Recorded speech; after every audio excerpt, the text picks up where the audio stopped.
The history of the Les Paul. First, some rules. This might not be all exhaustive, however, it should get you close enough to understand the different eras and things that you can consider.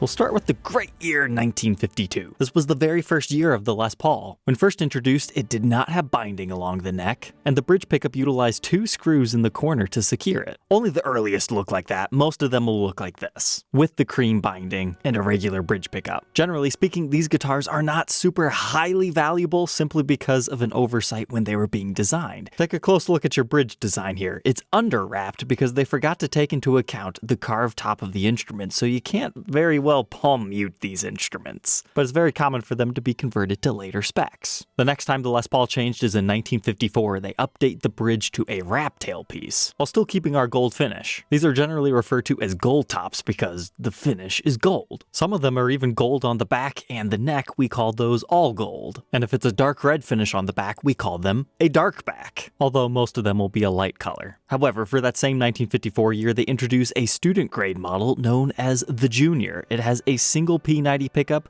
with that same familiar wrap tail. Very early produced ones actually have maple bodies, but generally speaking, they're mahogany. It's also around that same year when they introduce a higher end version known as a Les Paul Custom. Now you might notice this one has a different bridge and tailpiece system. That is quite significant. You're also going to see one P90 and then something up here. This is called an Alnico 5 staple pickup. They are beauties. These were almost exclusively offered in the ebony finish. Around 1955, the Junior also gets another upgrade called a Special. These run side by side, the biggest difference being you get a neck pickup and some additional controls for that, as well as some fanciness in the binding. The next big change to our Les Paul standard starts in 1956. Now please remember, we're generalizing here because technically it's late 55, but you'll notice, hey, the standard now has what the customs have. And then the following year, in 1957, they introduce the PAF humbucker. These are very, very valuable guitars. We're talking 150K plus. And just it's a fun bonus since this one has it.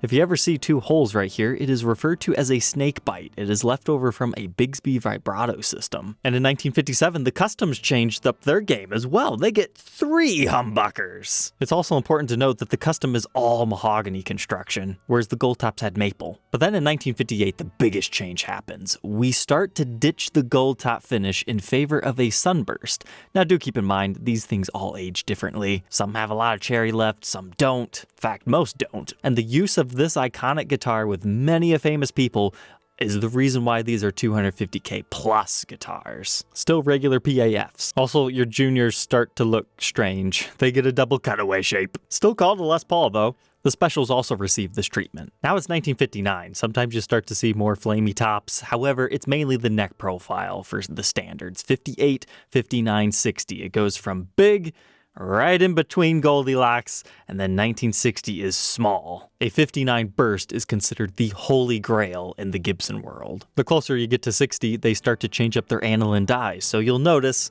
hey, our cherry sunburst actually lasts a little bit longer. Starting in 1960, I know of at least one custom color run on the Les Paul Customs is cherry as well. But for our original Les Paul shape on the standards and customs, that lasts until early 1961, as we can confirm here by serial number. So to recap, we have the Junior, the Special, a Standard, and a Custom, officially bearing the Les Paul name. Now starting in 59, there actually is something called a Melody Maker. It's got the shape of a Les Paul, but it's not officially known as one. But since the other 2 student grade models switched into this weird double cut thing, this might be something you consider because it's vastly more affordable than any of these other things. So now the formal 60s. Congratulations, your Les Paul now looks like this. Now you might be saying, hey, that's a SG. That doesn't get renamed for a couple of years yet. This actually is a Les Paul. Look at your truss rod cover if you don't believe me. At introduction, it has this interesting sideways vibrola. They look really cool, but as far as the function, not that great. The Custom also turns into this, but they're primarily offered in white. And of course, they get the ebony fretboard and pearl inlays. The next evolution happens in 1962. They update the tremolo to a new style with what's known as a teaspoon arm, and then this cool thing. It's an ebony block.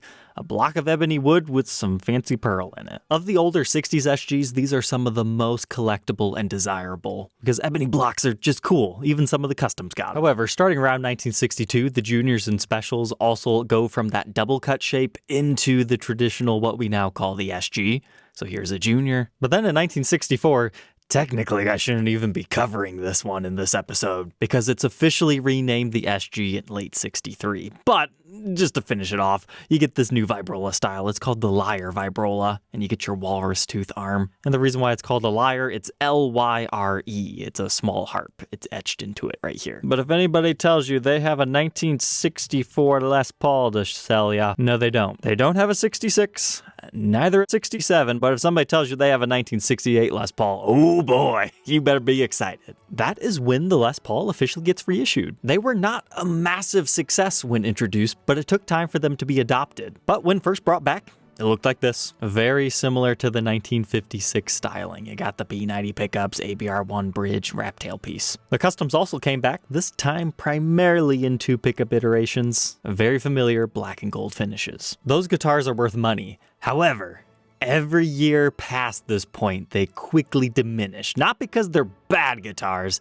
just because they're different. So 1969 starts all kinds of changes. We get the introduction of a model known as the Deluxe. The very first Les Paul Deluxe actually have that engraved on their truss rod cover, but most are put on the headstock. But all the specs start to change. You might notice right at first, hey, we've got new pickups in here. These are known as mini humbuckers. Another change that starts to occur is, hey, look, we've got these giant boat paddle head stocks. The long neck tenon starts to transition away. These are currently transitional. We have the introduction of a pancake body. There is a small layer of maple between the maple top and the mahogany body, as well as another visible layer on the edge between 2 slabs of mahogany. We get the introduction of a multi-piece neck, being 3 pieces mahogany in this era. And we also get a little bump to the wood at the base of the headstock. This is known as a volute. It's designed to help prevent this. Headstock breaks. It's not 100% effective, but it's better than the previous models. But anytime you have any of those things we just talked about, the value of the guitar goes down. Besides just the custom and standard though, there is a new low impedance series introduced in the late 60s. When Les joined Gibson again, he's like, hey, I want to do something that I want to do. And yeah, this is what he came up with. Super pure, crisp, jazzy tones. They're extra fun because they actually have an XLR microphone that you can plug into it to talk to your audience at the same time as playing. Very innovative. There was also a standard version of that, which is slightly stripped down, doesn't have all the fancy cosmetic appointments. That one is known as the Les Paul Professional. Very cool guitars, generally speaking, not crazily expensive, and they were later revised to the Les Paul recording starting around 1972, which is around the time that this thing exists. Yeah, that's technically a Les Paul too. It's called the Les Paul Signature. It also has low impedance pickups, although slightly different. There was also an acoustic in this lineup. It's late 60s. This is known as the Les Paul Jumbo. Note the one low impedance pickup up here with controls right on the front. Now you might be saying, hey Trogly, where is the Les Paul Standard? That did not exist in the early 70s. For traditional models, it was just the Deluxe as well as the Custom. Our next big change for those guys starts in 1972, and it's when Gibson briefly tries just for 1 year to put embossed pickup covers on their pickups. These humbuckers are worth quite a bit of money just on their own, and I forgot to mention earlier, starting in 69, they start to do the multi-piece tops. So this one, you can very clearly see it. It's 3-piece because we start to introduce more colors. Before we get too far, here's what the mini humbuckers look like when they're embossed. They're more so just like a light engraving around it. 2 very important models that came out around this time were the first 50s reissues outside of bringing it back in 68. They were called the 1954 Les Paul reissue as well as the 1958 Les Paul, despite actually reissuing the 54 style specs. So then 1974 rolls around. It's the 20th anniversary of the Les Paul Custom. They get a fancy little inlay up here. And as I was saying earlier, colors, colors, colors. This is when the white Les Paul Custom gets introduced. A cool rare variation is a tuxedo where it's a white top, black back. You might like to know about the existence of Brazilian rosewood top Les Paul Customs done around the same time. A very notable finish for the Deluxe introduced around 74, officially known as Basalt Blue Sparkle, and its slightly rarer brother, the Rocket Red Sparkle Deluxe. Another one that's important to keep an eye out for is a factory-ordered humbucker deluxe. Now, technically, somebody could request that at any time, but you start to see a few of these get ordered around 73, 74. But as far as I understand it, it's 1976 being the first full year of the Les Paul Standard. Now, a lot happens in between 75 into 76. Everything that we've talked about prior to this point was all made in Kalamazoo, Michigan. And you can make arguments that, hey, yeah, 75, late 74, I think they were starting to set up Nashville, but 1976 is that big first year when they start mass producing a lot of stuff out of that factory too. This is also the time everything starts to change again. Look right here.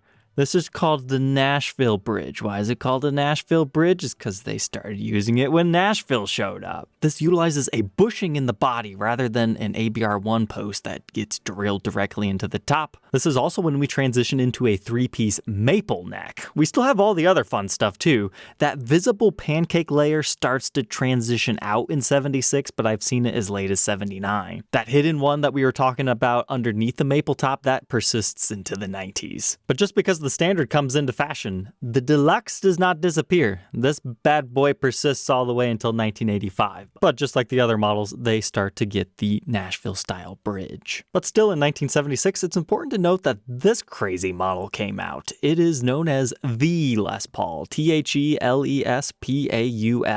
It's one of the fanciest Les Pauls ever produced up until this point. Used by a few famous people such as Steve Howe of Yes fame as well as Roger Fisher of Heart. But I bring these guys up because the 70s is the birth of the limited edition guitar, I guess you can say. Things are about to get hot and heavy fast, and I'm probably gonna miss quite a few. Les Paul Customs, at the introduction of the maple neck, now has the option to have a maple fretboard. Typically speaking, you're gonna find those in a natural finish or ebony, but custom orders did exist. We get the 25th anniversary Les Paul Custom in 1977 as a Guitar Center exclusive, and then in 1978, the official 50th anniversary. 50 years of Les Paul in the music business, 25 years of the Les Paul model. These things are fancy, one of the biggest mass-produced limited edition runs ever, about 3,411 of them. They are very cool guitars though. There's also something known as the Les Paul Artist when Gibson decided to throw Moog Electronics for compression, sustain, and brightness. The coolest thing about those is the LP script logo on the headstock. Another cool one from the 1976-ish time period is the Les Paul Artisan. At introduction they had 3 humbuckers. Generally you'll find walnut finish, but they had the fancy banjo inlays, hearts and flowers going on. Those lasted until about 1982, and eventually 2 pickup became stock and they had other colors, white being the rarest of them all. Another cool one to know about from this time period, in 1979, the Les Paul KM is introduced. What's special about this is they were trying to make a 59 reissue for the first time, so we get the introduction of a 2-piece maple top, and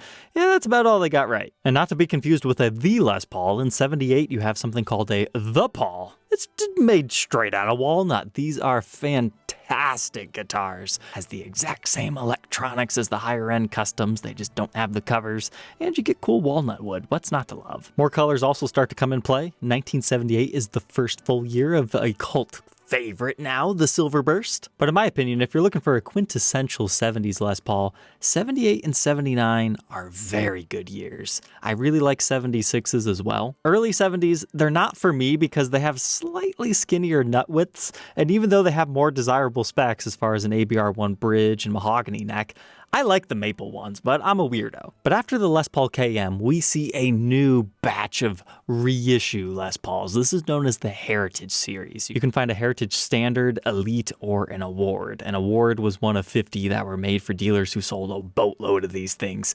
But the Standard came with a rosewood fretboard, and then the Elite had ebony. While they won't win any awards for having the most proper cutaway shape or exact reissue specs, they are some insanely gorgeous guitars that are vintage in their own right, and were the start of a revolution. Late 79 into 80 is also a limited edition run known now as the Super Custom, which became famous for Neil Schon. It's cool because it borrows the Les Paul body that has the maple on the top, back, and sides. I suppose we can make an honorable mention to the Les Paul SM that came out around this time. You can find it in Silver Burst and a few other hues. What does SM stand for? It's been rumored solid mahogany. I'm still not entirely sure about that because they still had the maple necks and the maple top, but it's a blending of a custom and a standard together. I don't know about you, but I feel like I'm getting off track. Let's get back to the real stuff. The 80s is really about getting back to their heritage. That's what those Heritage Standard 80s are. But there were so many cool limited edition runs, like this one is a Guitar Center exclusive all gold Les Paul Custom with a pearl plaque. But they slowly but surely found their way into making more accurate reissues. Even on the standard models, starting around mid-1981, 81, they transition from the maple back into mahogany, and we slowly get rid of the volute and introduce other things like flip-out winding tuners and top-adjust bridges that aren't necessarily Les Paul specific. So one you might want to know about are the pearl plaque reissues, called that due to the plaque on the backside of their headstock. They were a step in the right direction as compared to the Heritage series. That's a good representation of this era because you gotta remember there's things like Guitar Trader and a few other dealers who were custom ordering their own stuff. There's a reason why the Heritage series exists, but our next big change comes in 1983. So this is known as a Les Paul reissue. That's when they finally got things like the ABR1 bridge back. They utilized Tim Shaw PAFs, which were introduced in 1980 for the Heritage series. They fixed their cutaway. Because you gotta remember, the regular Les Paul standard is still here. You still had the Heritage series for a couple of years, but then the reissues is like the next big lineup. So think the reissue as the top dog. There was still also a standard and currently a deluxe, but that Heritage series introduces the top carve and there are runoff models later on like the Candy Apple Red standards. 1983 is also really historically significant because it's the introduction of the Les Paul Studio. Now there are models before this known as the Extended Range series. That's some interesting pickup configurations, like you go from Dirty Fingers to Tim Shaw PAFs, and then this one's like a deluxe, but it's a flat top. Another pre-studio is known as the Silver Streak. It looks like so. But the Studio actually had 3 different versions. There's a regular Studio, which the first 2 years were alder body. Then there's a Studio Standard and a Studio Custom. They just get the additional binding layers. They're really cool guitars. A great way to get a lightweight instrument from the early 80s. A really cool custom run of those is in 1986. You get the gaudy Gibson badge, Explorer headstock, 3 pickups. Those things are very rare and expensive. 1983 is also a great year because it introduces one of my favorite models ever, the Spotlight Special. Utilizes old walnut from the Paul series, and tops that were just too short to use for the Heritage, and birthed that cool thing. But our next big change happens in Gibson's lore at the end of 1985. January 1st, 1986, we change ownership into the Henry J era. And throughout the 80s, they were also experimenting with custom colors. Ferrari Red, Gold Burst, Pewter, Bahama Blue, among many of others. We also started to see Kaler's factory installed. And the main thing to know about the new Henry J era is they were trying a whole bunch of stuff. Now, technically, the XPL series predates Henry J. And one of the few Les Paul official models in that collection is insanely rare. This is known as the Aldo Nova. He's a Canadian rock star who custom ordered 2 of these, and then Gibson later ended up making a couple of more. But the late 80s weren't really about Les Paul, so I feel like there's so much I want to teach you here, but the most Les Paul-like one of their Super Strat things that they tried was the US-1. They had beautiful tops and backs, chromite bodies, pickups that die and don't stand the test of time, but they're gorgeous. But a big date to know for Les Pauls is 1988.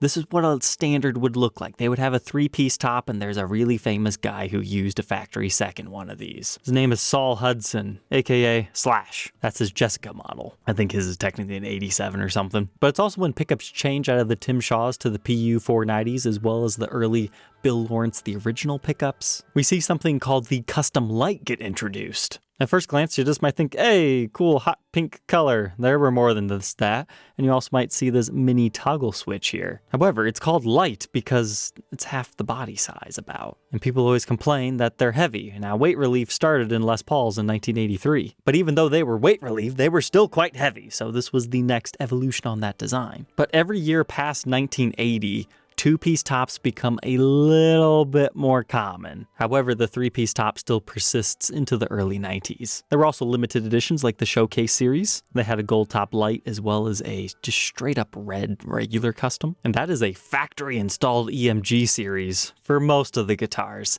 And it's one of the first times I can think of that you can get silver burst on a Les Paul standard outside of a custom order. But primarily speaking, in this era, which is the late 80s, you get the custom light. There still is a reissue, just remember the pickup change. You got your standard, no more deluxe. Technically, the juniors have come back. You can find them in double and single cut variations. However, they're not very plentiful, but when they brought them back in the mid 80s, they had the ABR1 bridge. But needless to say, Gibson wasn't doing so hot. They had to have been sold off for a reason. They were flopping around, not having much success. But 1989 is when another significant model comes out. This is known as the Les Paul Classic. Now, these were the tail end of 89. Technically, 1990 is the first full year of these, but it's important to know that, yes, in the late 80s, that is when they were formally introduced. These were primarily seen as 1960 reissues, but they also had the introduction of the hot ceramic humbuckers, and everything was Nashville produced at this time, because Kalamazoo closes before Henry J buys the company. So things are doing a lot better for Gibson due to Slash making the Les Paul popular again. This is why we're seeing so many models get introduced.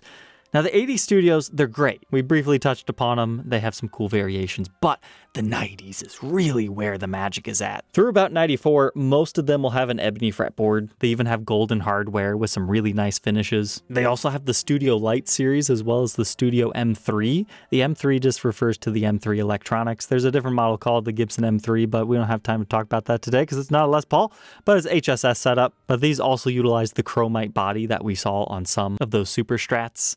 Basically, it's a chambered out body filled with balsa wood. It was just designed to make it a little bit lighter in weight. There's also a Les Paul Classic M3 if that's your style. It's also important, we're talking 92, 93. If you like a figured top Les Paul custom, not that you can't find them befores like Kalamazoo custom orders, but generally speaking, this is when they start to get way more plentiful. The 90s plus tops are just insane. I mean, just look at this 1993 blue one in my collection. Factory stock with a Bigsby blue quilt top. But it's important to note that in these eras that we've talked about so far, this starts in 1983. Anytime you see Custom Shop Edition, the Custom Shop doesn't exist yet. That was just another area within the regular Gibson USA factory. But this decal simply means it was a limited edition run, or in the 90s, it means it's a catalog order guitar a lot of times, where they would do small batch runs of custom fun things. But our next super big historic milestone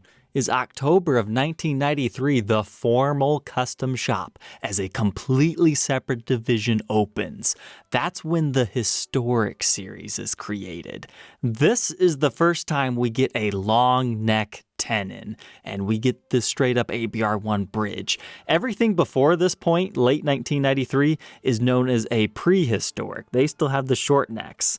This is when Gibson gets serious about recreating the 59 magic. Now, are these the most accurate that Gibson has ever created? No. That's what the later reissues are for, and that's a whole topic in and of itself that we'll only briefly touch upon today.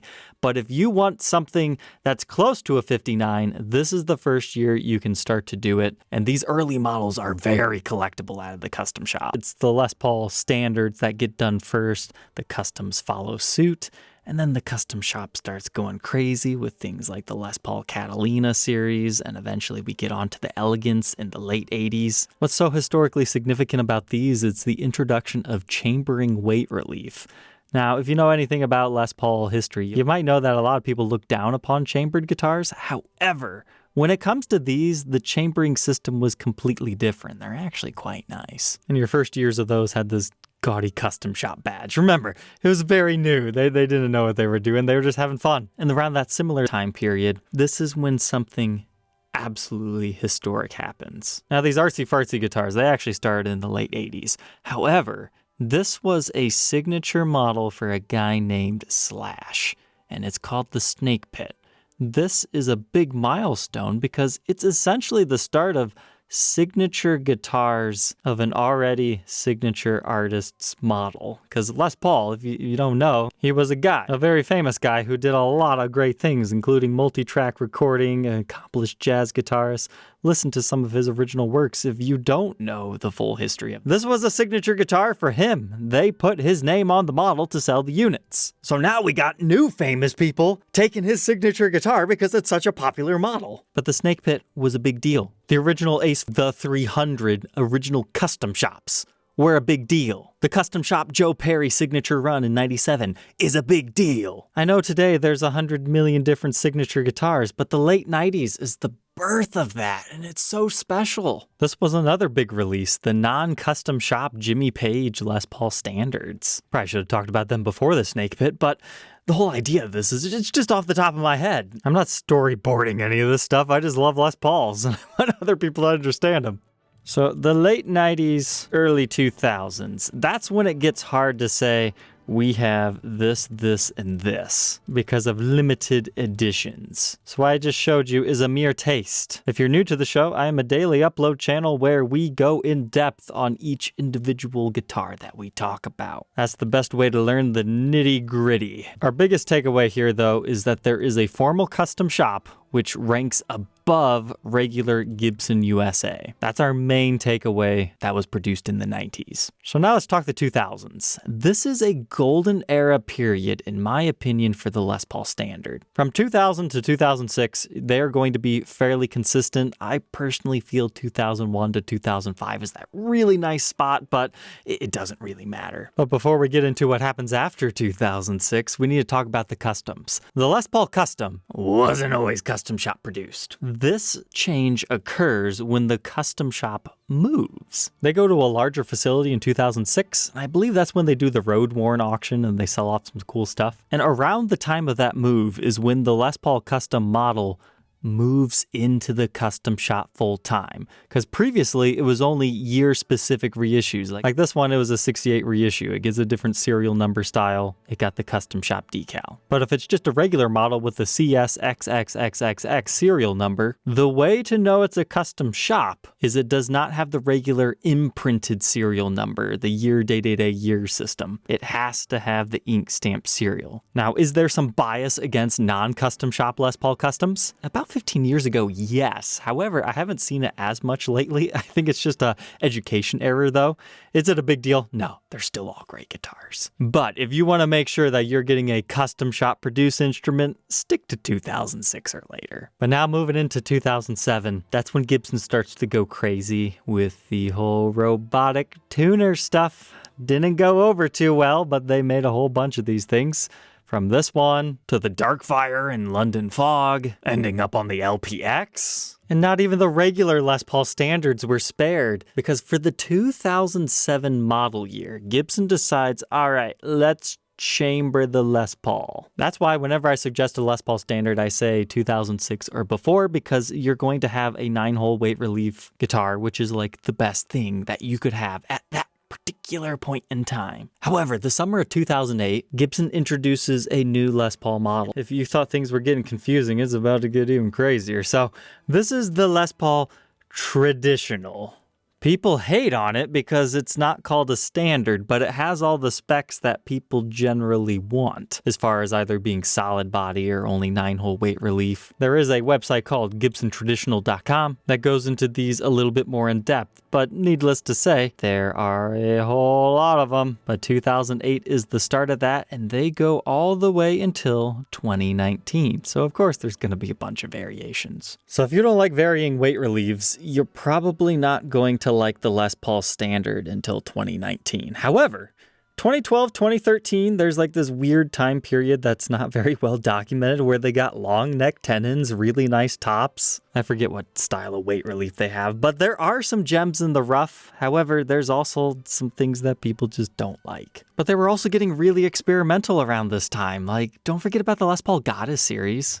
This was a 2006 run of guitars geared towards women. They had a wrap tailpiece, colorful pickup combinations, the body's slightly smaller. And did I say beautiful finishes already? There's also the Les Paul Vixen. The masculine equivalent to the Goddess was the GT series. Full of hot rod flames, chrome everywhere, mirrored pickguards, Neutrik jacks that are locking. That's around the time you had the original Voodoo series with the Swamp Ash bodies. 2007 also marks the Guitar of the Week series. There are a whole bunch of Les Pauls in there. I already made that episode if you want to learn all about them. 2008 then saw the Guitar of the Month series, which saw things like the LP 295 Gold Top, which mixes an ES 295 with a Les Paul with sharp Florentine cutaway. And again, I can't emphasize enough, that's a bridge. That's just off the top of my head. There's so many cool things in the 2000s that people didn't appreciate then, but now that some time has passed, some of those have become collectible. But just remember, there's custom shop models You've got things like the Les Paul reissue, Les Paul custom. You've got the gold tops like R7s, R6s, there's R2s. They've pretty much reissued everything at this point. And then we have the Gibson USA division doing all that other fun stuff we were just talking about. The Les Paul was also in production in Gibson Memphis plant. They created an ESLP, which is similar to the Florentines, which is another fantastic 90s model that I just forgot to bring up that is super historically significant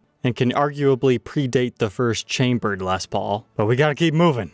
There was a brief period when the custom shop did a multi-piece rosewood fretboard, and it was 2013 when hot hide glue returns to the reissues, at least for the fretboard. And then at some other point, I don't exactly know the year when, they started to use it on the entire guitar. So that's pretty big to know about. But the next year to really focus on is 2015. The reason why this is a significant year was it was a big anniversary year, and they pretty much forced everybody on this 0 fret nut system, and thus giving them really wide necks. The Les Paul 100 Death Scrawl, as they say, that was an actual signature turned into a screen print, because you gotta remember Les Paul the man himself dies in 2009, so there were quite a few tribute models that we haven't even talked about, like the 52 semi-wet reissues. But then you also had Les Paul back here waving at you on a hologram. These are divisive. I'm not gonna say they're bad guitars, because there are some people who love them, especially if you like playing classical guitars. In fact, some runs can be absolutely gorgeous, like these Les Paul standards, 2015 Les Paul Supremes. Oh my goodness, how could I forget about talking about the Supremes? All right, so what makes the Supreme cool is it's actually a carved back and a carved top. These were first introduced around 2003, so I guess we're not too far off, but this was the highest end Gibson USA product at the time. But what was cool about them is there was no backplate. They actually fished the electronics through the side output jack, which was enlarged. I know we're jumping ahead in time here, but do not confuse these with the modern Supreme that we have today. Those are basically just a dressed up Les Paul modern that utilizes the same name as a fan service. But a really cool model of the 2010s is the Les Paul Tribute, because after 2015, they revert back to normal specs. Now, I think the best tributes are actually early 2010s, like 2010, 2011, 2012, but you can find them with mini humbuckers, P90s, humbuckers. This was basically a step below a studio because they had satin finishes, and they are just fantastic guitars. I love those things. Something important to know about what the custom shop is doing at this time is called Collector's Choice, abbreviated as CC. That's when they took famous guitars and started to recreate them. And in this episode right here, I go through all of them as well as the stories if you're looking for more crazy, fun guitar facts to pack into your brain. This is also around the time period when the Les Paul reissue briefly got rebranded as a true historic, and then there was the regular reissues. If I remember correctly, there's actually a time that you can buy a Les Paul reissue and it has a short neck tenon again, because they were trying to upsell these guys.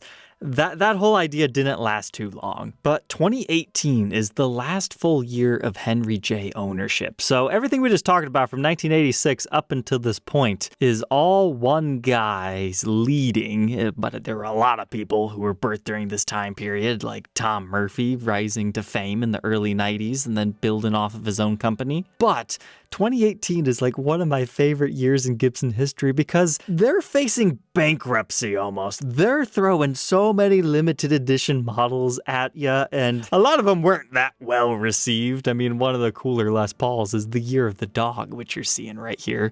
It's basically just saying Gibson wishes you a happy Year of the Dog. Chinese New Year, but you got Moonless Night, the Abalone Sparkle Customs.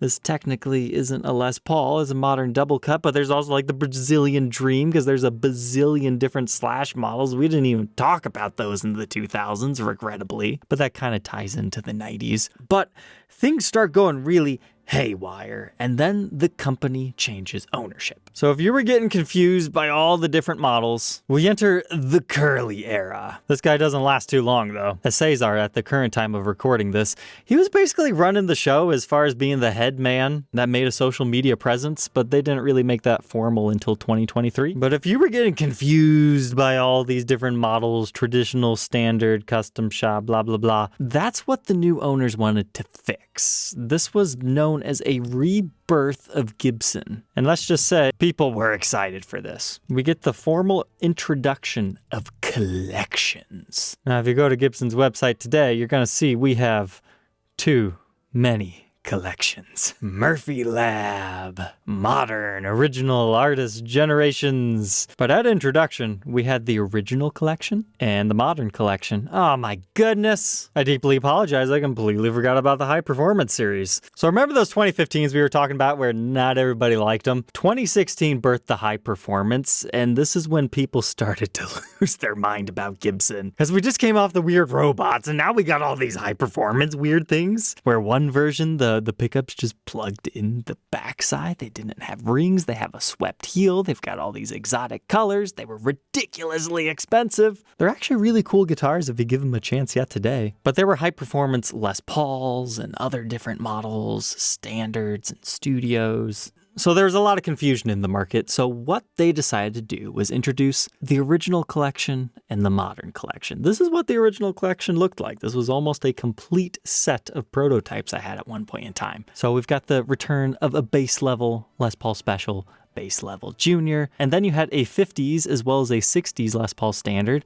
At introduction, they only had 3 colors, and the 50s also had a P90 variation. These brought back no weight relief at all. And then there was the modern collection, which at introduction looked like this. They had a Pelham blue and a sparkling metallic. This was essentially the evolution of the HP lineup, but for whatever reason, rebranding them from high performance to modern made people accept them. But these had a lot of the high performance specs. You can make the argument that not a lot really happened, they just branded things differently. They discontinued the traditional because nobody liked the name, and they made the standard the traditional and just called it a standard, and then the high performance became the modern, as we were just talking about. They introduced this new kind of shelf cut right here rather than the access heel carve. They leave that to the custom shop. And this is kind of where we are yet today. It's just gotten a lot more confusing because, as I said, at launch, there were like 3 colors of each. At this time, they also revamped the pricing of them all. Everything seemed a lot cheaper. A brand new Les Paul standard, $2,500. I think the moderns were a little bit more expensive, but people were excited for this stuff. 2019 was just such a huge year for Gibson coming back to the NAMM show. I forgot to tell you about that. There was a time when Gibson stopped going to the NAMM show and went to the Consumer Electronics. This was their return. They also revamped the custom shop models, giving them really nice new finishes. They slightly moved the decal. As of the time of recording in 2025, we really haven't gotten too far into like changing too much. But nowadays, the original collection has expanded, some might say too much, because pandemic sales just went crazy. But long gone are the 3 option choices. We now have almost unlimited choices. They've introduced other models like double cuts. We've got Koa on here and just completely redid the studios. Now we have binding on most models. There's Dark Series that Guitar Center has done. We actually saw the return of ebony fretboards on some of these new studios, trying to make them just as premium as the revered 90s ones. But they go by Les Paul Studio Sessions, Studio Modern. I've got videos on all the new stuff if you want all the nitty-gritty details. This isn't really Les Paul model history, but I feel it's important to know that you get things like the Gibson Demo Shop as well as the mod collection being introduced. This is where factory seconds go to get a second life. The Demo Shop is where they just sell them off, usually as is. Whereas the mod collection, they go a little bit more crazy with full-on refinishes. So in this era, you can find so many cool different custom colors. And we get so many signature models like Billy Joe Armstrong gets some more. Man, that's the frustrating thing about making this video is you might be enjoying this and be like, yeah, you did a good job. But to me, it's like, oh no, I missed this, and this.